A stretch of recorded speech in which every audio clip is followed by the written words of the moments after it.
In the 1950s, if Hong Kong cinema goers wanted to see an action movie, they'd probably head out to see this guy. This is Kwan Tak-hing, a homegrown star of over 100 martial arts films. Or maybe they'd go to see Connie Chan, teenage queen of Wuxia, the heroic swordplay genre.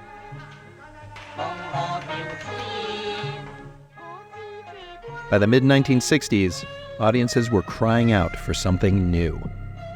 Courtesy of the Shaw Brothers, they got it.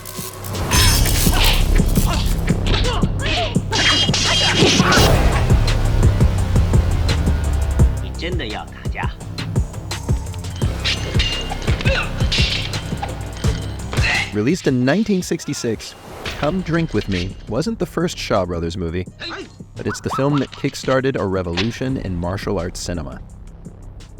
The Shaw Brothers had made their fortunes buying up theaters and real estate across Southeast Asia. In need of a product to put on the screens they owned, these canny entrepreneurs came up with a plan: build a studio in Hong Kong and replicate the production line model pioneered by Henry Ford and the Hollywood system. The brothers' goal was total dominance of the Southeast Asian market. The means of achieving it was by keeping everything in-house. Actors and directors were put on contracts, while sets and props were recycled from one film to another. With everyone from cinematographers to below-the-line craftsmen on studio salaries, a house style quickly emerged, and the distinctive Shaw Brothers look was born.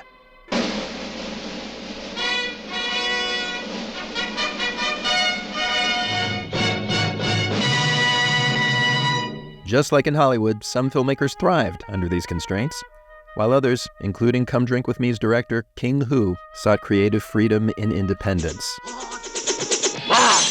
One of the greatest to thrive was the legendary Chang Cheh. If King Hu reinvigorated the Wuxia movie with Come Drink With Me, Chang Cheh gave it a thrillingly modern update.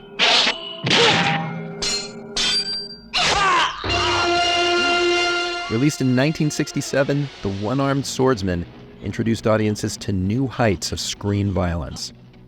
That year, protests had erupted on the streets of Hong Kong, and Chang was quick to put this disaffection up on the screen.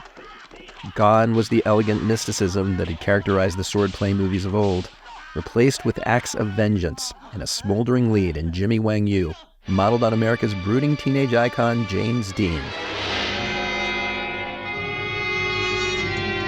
At Shaw Brothers, Chang Cheh found the perfect formula for success, merging millennia of Chinese folklore and fantasy with his love for spaghetti westerns, Japanese samurai films, and American genre cinema. A master of color, movement, and space, Chang's deployment of slow motion, quick cuts, crash zooms, and tight close-ups made him a true action innovator. His set pieces marked by their romance and rhythm. Sorrowful tales of brotherhood, friendship, and social justice, his violent epics were invariably about men, an outlook eagerly absorbed by one of his assistant directors, the young John Woo. But the future director of Hard Boiled wasn't the only action maestro to start out under Chang. This is Lau Kar-leung. Starting his career as an actor and fight choreographer before becoming a director in his own right, Lau would quickly become one of the biggest names at Shaw Brothers. In a singular blend of action and comedy, Lau's innovations paved the way for the likes of Jackie Chan and Sammo Hung. Across 18 films at Shaw Brothers, Lau mounted some of the greatest fight sequences ever put on screen, injecting them with a wit and balletic intricacy reminiscent of Fred Astaire and Ginger Rogers at their toe-tapping peak.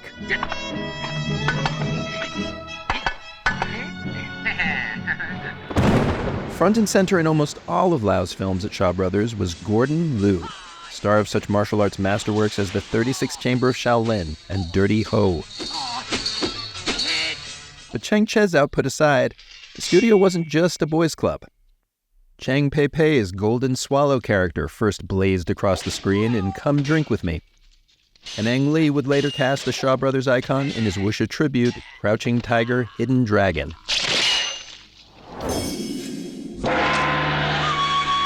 Meanwhile, in Lau Kar-leung's Heroes of the East, Gordon Liu would meet his match in Japanese actress Yuka Mizuno. His Chinese martial arts are put to the test against their Japanese counterparts. But one of the greatest female-centric Shaw Brothers pictures came courtesy of Chor Yun, a hugely prolific director responsible for some of the most beautifully opulent films in the Shaw canon. His intimate Confessions of a Chinese Courtesan plants one foot in the art house and the other in the grindhouse for a transgressive blend of wuxia melodrama and sexploitation. Just a glimpse of its sumptuous snow-covered finale is enough to catch the influence on Quentin Tarantino's showdown at the House of Blue Leaves in Kill Bill Volume 1.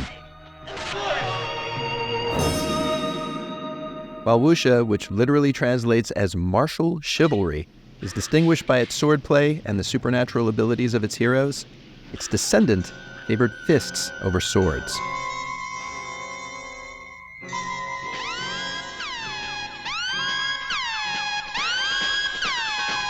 King Boxer, also known as Five Fingers of Death, wasn't the first kung fu movie, but it was one of the first to become an international sensation.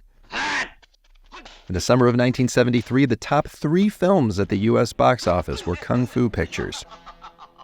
Here were movies in which working-class heroes stood up to oppression, speaking loud and clear to the marginalized underclasses of urban centers around the world.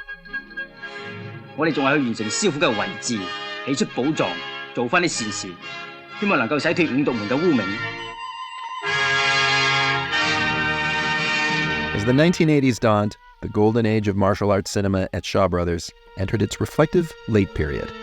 Even more so than usual, Chang Cheh began to embrace brutality and nihilism in his fierce critiques of the hero's path, while Lau Kar-leung turned out a bleak masterpiece in The 8-Diagram Pole Fighter, a film that's been called Kung Fu's answer to The Searchers.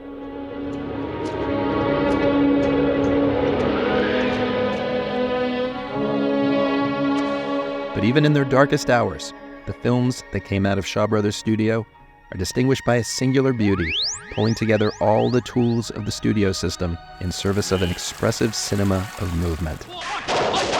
These are tales of honor and justice, of standing up for what's right, even with an axe embedded in your stomach.